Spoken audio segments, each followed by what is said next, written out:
محترم، اللہ تبارک و تعالی نے قرآن پاک کے اندر یصلون علی النبی کا لفظ استعمال فرمایا۔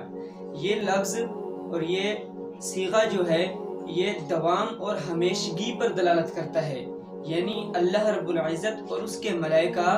آپ صلی اللہ علیہ وسلم پر ہر وقت، ہر لمحہ، ہر گھڑی قیامت تک اللہ رب العزت اپنے حبیب صلی اللہ علیہ وسلم پر درود شریف پڑھتا ہے،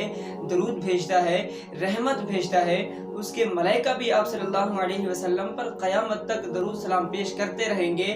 آپ کے لیے، آپ کی امت کے لیے دعا استغفار کرتے رہیں گے۔ تو پھر ہم مومنین، ہم مسلمان کو کیوں نہ چاہیے کہ ہم جناب صلی اللہ علیہ وسلم پر درود شریف پڑھیں؟ یعنی کہ دیکھیں، اللہ رب العزت نے ارشاد فرمایا یصلون علی النبی۔ یہاں سے ہم کسی بھی وقت کی نفی نہیں کر سکتے کہ اس وقت ہمیں درود شریف نہیں پڑھنا چاہیے، ہمیں اذان سے پہلے نہیں پڑھنا چاہیے، اذان کے بعد درود شریف پڑھنا نہیں چاہیے۔ اب اللہ نے فرمایا یصلون علی النبی، تو یہ لفظ جو ہے کہ اللہ تبارک و تعالی ہمیشہ اپنے نبی پاک صلی اللہ علیہ وسلم پر درود شریف پڑھتا ہے،